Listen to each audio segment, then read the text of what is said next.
This story was sent by one of my subscribers, a Mexican man in his 60s. It's about UFO abduction and being carried over on a spaceship to an underground extraterrestrial city. Hope you enjoy it. This was in 1985. I was taking a bus from my small village in the Sierra on western Mexico to the city to buy some supplies I needed for my rancho.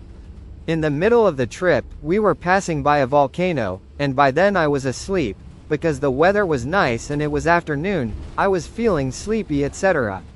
However, I woke up suddenly because I heard nothing. I know it sounds contradictory, but anyone that has fallen asleep on a road trip knows that the motion and the noise the vehicle makes gets you to fall asleep, and as soon as the motion and noise stops, you wake up.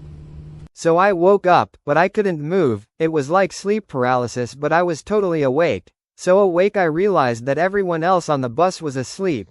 The bus was almost full, and also, the bus was still, engine off in the middle of highway.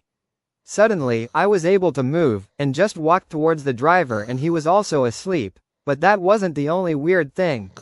In the middle of the road was this big disc-like object that reflected light, made of metal. Mind you, at that time I didn't know anything about UFOs.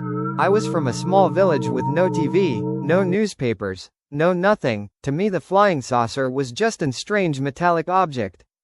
But after that, it got even weirder, because suddenly, the hatch from the object opened and two very tall beings came out of it, like levitating. Very tall as in 7 feet tall or even a bit more. They were grayish in pigmentation, and with big pitch black eyes and wearing metallic-like tunics. But for some reason, I was unable to see them frontally. To observe them frontally, they would teleport whenever I tried to, and I would only be able to see them from the side.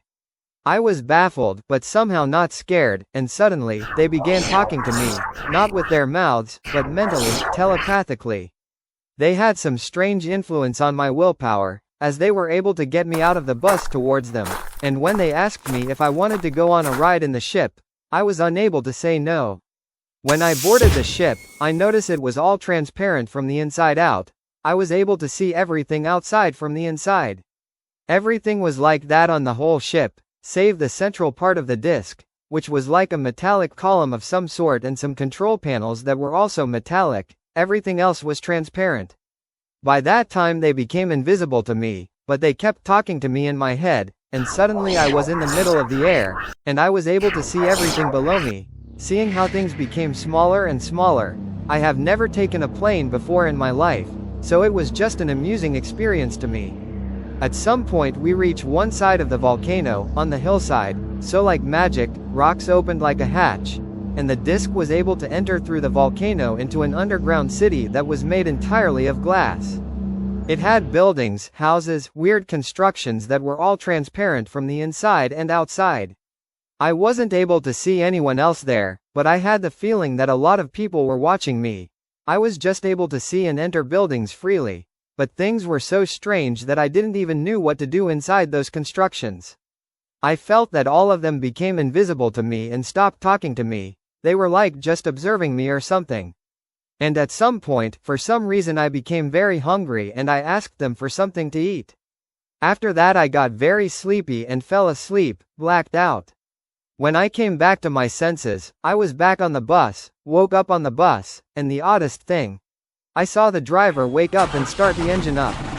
And when we were past certain angle of the volcano I saw the metallic disc again, and then it was like it light up, or got on fire and disappear. I will never forget that.